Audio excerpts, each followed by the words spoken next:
प्रोनेसिस investor academy के इस brand new video में आप सभी का स्वागत है। हमारे टर्म प्लान के वीडियो पे काफ़ी अच्छा रिस्पांस मिला है आप लोगों का, और उसके कमेंट सेक्शन में आप लोगों ने मेंशन किया था कि मैं आप लोगों के लिए एक डिटेल्ड वीडियो बनाऊं हेल्थ इंश्योरेंस पे। इस वीडियो में मैं आपको हेल्थ इंश्योरेंस से रिलेटेड 10 वेरी इंपॉर्टेंट पॉइंट्स को डिटेल में बताऊंगा, तो फ्यूचर में आप कभी भी कोई भी हेल्थ इंश्योरेंस पॉलिसी खरीदें तो इन 10 पॉइंट्स को हमेशा ही ध्यान में रखें। जब भी हम कोई इन्वेस्टमेंट का वीडियो देखते हैं तो मोस्टली हम कई बार उसे स्किप करके देखते हैं, लेकिन इस हेल्थ इंश्योरेंस के वीडियो को बिल्कुल भी स्किप नहीं करें, क्योंकि अगर आपने हेल्थ इंश्योरेंस खरीदते वक्त कोई एक भी इंपॉर्टेंट पॉइंट मिस किया तो फ्यूचर में आपको उसके कारण काफी प्रॉब्लम्स हो सकते हैं।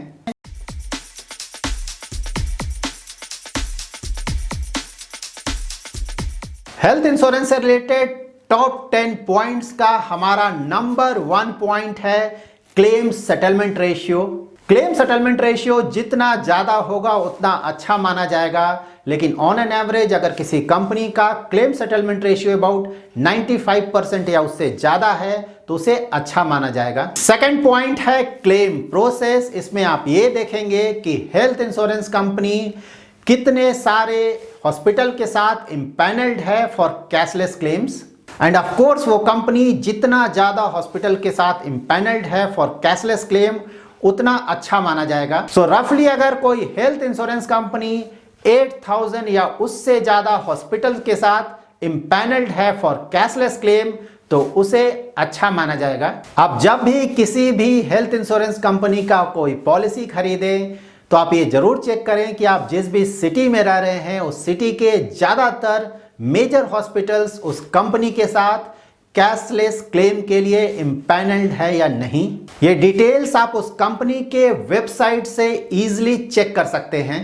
क्लेम प्रोसेस का एक और इंपॉर्टेंट पॉइंट ये है कि आप ये जरूर चेक करें कि आपका हेल्थ इंश्योरेंस कंपनी आपके कैशलेस क्लेम को कितने देर में अप्रूव करता है। कैशलेस क्लेम का अप्रूवल टाइम जितना कम होगा उतना आपके लिए अच्छा होगा, क्योंकि जब तक आपका कैशलेस क्लेम आपका हेल्थ इंश्योरेंस कंपनी अप्रूव नहीं करेगा तब तक आप हॉस्पिटल से डिस्चार्ज नहीं हो पाएंगे।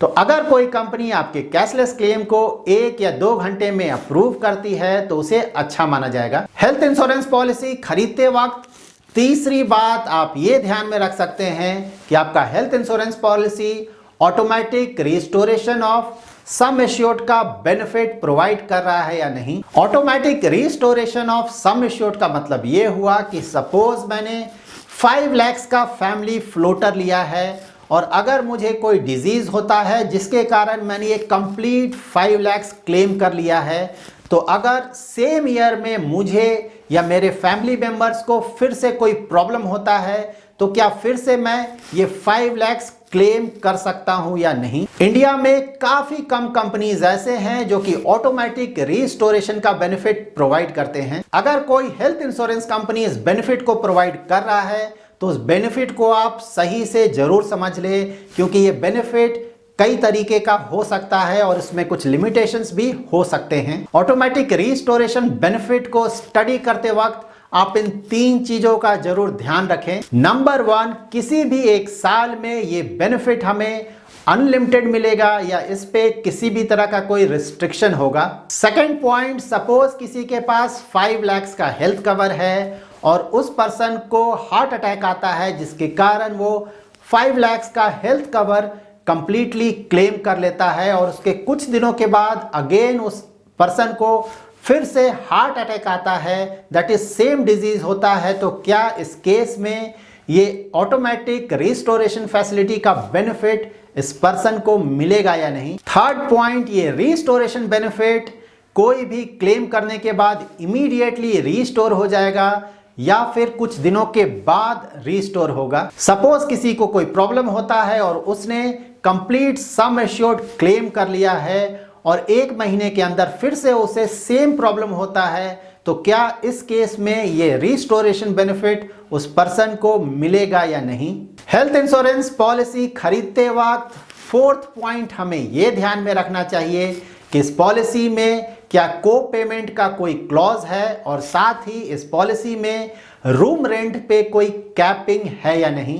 को पेमेंट के क्लॉज का मतलब ये हुआ कि सपोज आपके पॉलिसी में 10% का को पेमेंट का क्लॉज है, तो अगर आपका 1 लाख का क्लेम आता है तो इंश्योरेंस कंपनी सिर्फ 90,000 रुपीज ही पे करेगी और रेस्ट 10% दैट इज 10,000 रुपीज आपको खुद से पे करना होगा। इंडिया में कुछ इंश्योरेंस प्लान्स ऐसे हैं जिसमें को पेमेंट 0 होता है। इसका मतलब ये हुआ कि सारा पेमेंट हेल्थ इंश्योरेंस कंपनी करेगी। एंड ऑफ कोर्स अगर कोई कंपनी अपने पॉलिसी में इस तरह का बेनिफिट प्रोवाइड कर रही है तो नेचुरली उनका प्रीमियम अमाउंट थोड़ा ज्यादा जरूर होगा। हेल्थ इंश्योरेंस पॉलिसी खरीदते वक्त आप रूम रेंट का कैपिंग जरूर चेक कर लें। ज्यादातर पॉलिसीज में 1% of sum assured room rent capping होता है। इसका मतलब ये हुआ कि अगर आपका सम एश्योर्ड 5 लाख का है तो आप उसके 1% that is up to 5,000 rupees तक का ही रूम ले सकते हैं। अगर आपका रूम रेंट 5,000 से ज़्यादा आता है तो जो भी एक्स्ट्रा अमाउंट होगा उसे आपको खुद से पे करना होगा। 5th पॉइंट है नो क्लेम बोनस। इसका मतलब ये हुआ कि अगर आपने किसी भी साल कोई क्लेम नहीं किया है तो उस साल आपका सम एश्योर्ड कितने अमाउंट से बढ़ जाएगा। सो सपोज अगर किसी कंपनी का नो क्लेम बोनस 25% है, इसका मतलब ये हुआ कि अगर आप 4 इयर्स तक कोई भी क्लेम नहीं करते हैं तो आपका सम एश्योर्ड डबल हो जाएगा। दैट इज अगर आपका 5 लाख का सम एश्योर्ड है और 4 इयर्स तक आप किसी भी तरह का कोई क्लेम नहीं करते हैं तो आपका सम एश्योर्ड बढ़कर 10 लाख हो जाएगा। ऑफ कोर्स 100% से ज्यादा ये सम एश्योर्ड नहीं बढ़ेगा। हेल्थ इंश्योरेंस पॉलिसी खरीदते वक्त जो 6th पॉइंट आप ध्यान में रखेंगे वो है waiting period clause. Health insurance policy खरीदने से पहले अगर आपको कोई डिजीज है तो उसे हम प्री एग्जिस्टिंग डिजीज बोलेंगे और ये प्री एग्जिस्टिंग डिजीज कुछ इंश्योरेंस कंपनीज 2, 3 या 4 इयर्स के बाद कवर करती है। तो आप अपने हेल्थ इंश्योरेंस पॉलिसी में ये जरूर चेक करें कि आपका policy in pre existing disease को कितने सालों के बाद कवर करता है। ऑफ कोर्स ये पीरियड जितना कम होगा उतना ज्यादा अच्छा होगा। So now 7th important point है benefit of super top up option.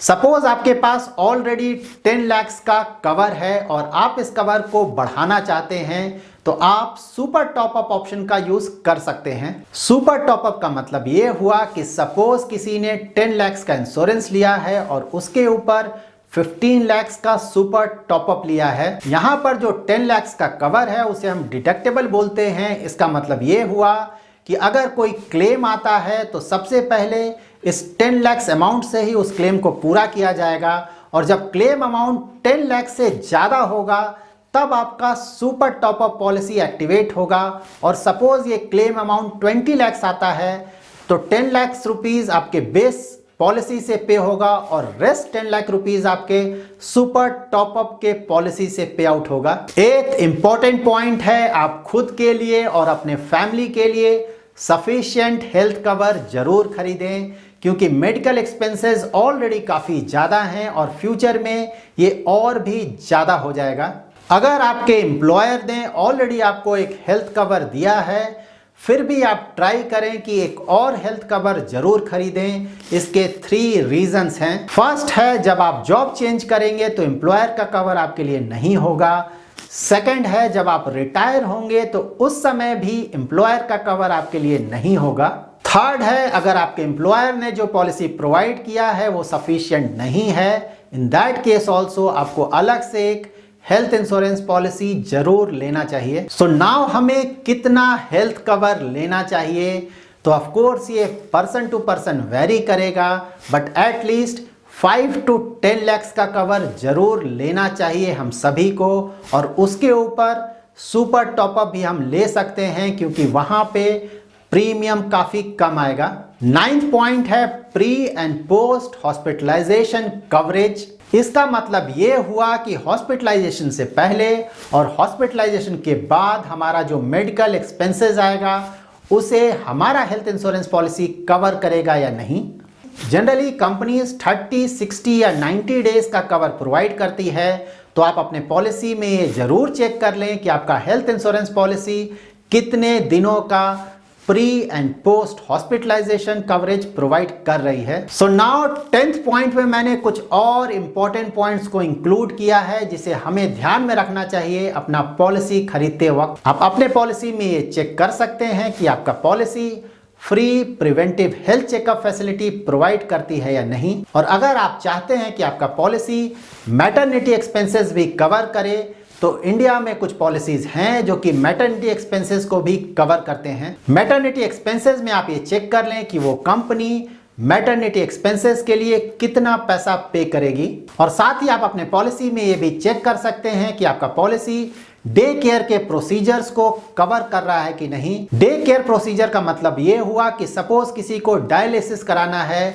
या फिर कैटरैक्ट का ऑपरेशन कराना है, तो डायलिसिस और कैटरैक्ट का ऑपरेशन कुछ घंटों में ही हो जाता है। इसके लिए आपको 24 आवर्स तक हॉस्पिटलाइजेशन होने की जरूरत नहीं है। तो क्या आपका पॉलिसी इन प्रोसीजर्स को कवर करेगा? और क्या आपका health insurance policy online doctor consultation facility provide कर रहा है? हेल्थ इंश्योरेंस पॉलिसी खरीदते वक्त आपको एक और वेरी इंपॉर्टेंट पॉइंट जरूर ध्यान में रखना चाहिए कि अगर आप आयुर्वेदिक या होम्योपैथिक ट्रीटमेंट लेते हैं तो क्या ये आपके पॉलिसी के अंतर्गत कवर्ड है?